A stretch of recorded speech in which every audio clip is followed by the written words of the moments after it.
Johnny I-75 here. It's been 48 hours straight. I got me some get up and go in Manziel, but my supply's running low by now. I'm hoping that it'll last me long enough to carry out my mission. 3 months ago, I was contacted telepathically by what I can only assume is one of the Lord's angels.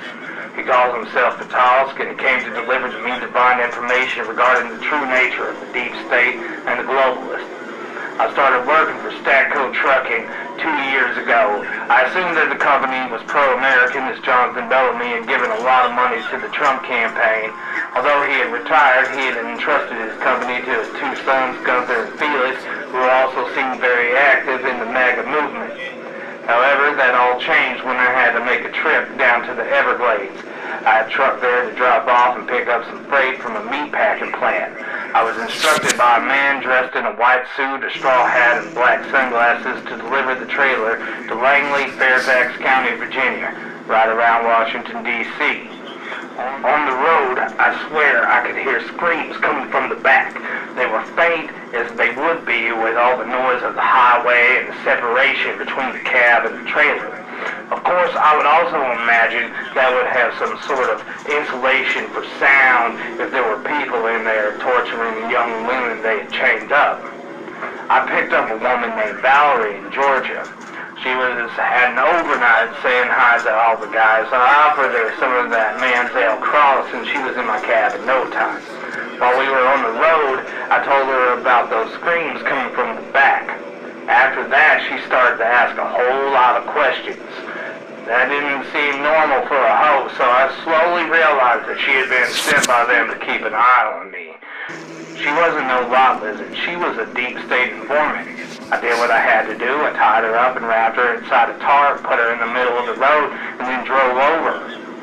If this is a war with the deep state, then there's bound to be some casualties. Told her she could choke on the devil's rod down there for all eternity. I'd have to dispose of a couple more of their informants in the months to come. They eventually began to slander me with the moniker the I-75 killer, which I didn't understand because 2 of my kills weren't even close to I-75. One was there in Arkansas near Manziel. I suspected she was trying to get information on my hookup. I've taken several more trips down there to Naples, each time I'm carrying it up there to Langley. Otis Toole and Henry Lee Lucas, those 2 degenerate maniacs, said they were down in a camp in the Everglades, recruited for how good they were at killing. The name of the group was the Hand of Death, and I suspect they're still in operation harvesting young meat for all those hungry for them in Washington, D.C. I came to the conclusion that the man responsible for this had to be none other than Jonathan Bellamy, as I could see many photographs with him and the Washington elite online.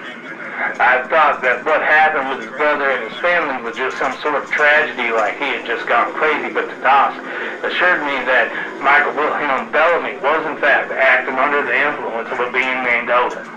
I came to the conclusion that the man responsible for this had to be none other than Jonathan Bellamy, as I could see many photographs with him and the Washington elite online. I thought that what happened with his brother and his family was just some sort of tragedy, like he had just gotten crazy, but Patask assured me that Michael Wilhelm Bellamy was in fact acting under the influence of a being named Odin. The Bellamy family was highly susceptible to demonic forces. Whether or not the 2 boys were under the influence is uncertain, but I had to cut the head off the snake before we can carve up the meat. And that head is sitting right next to me in the cab right now. Deep State's got a bunch of troopers on my tail, but I got one more delivery to make. Patask ordered me to leave this at a vacant lot, 504 Mountain Valley Street, Hot Springs, Arkansas. I'm gonna be there in a couple of minutes. Be my last time. Johnny I-75 signing off.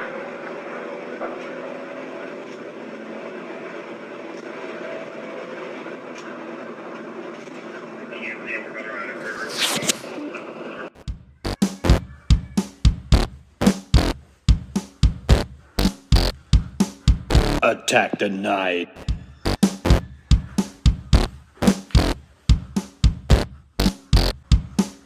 Attack denied.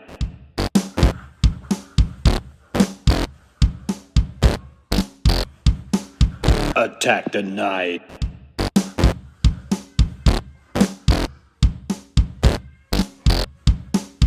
Attack denied.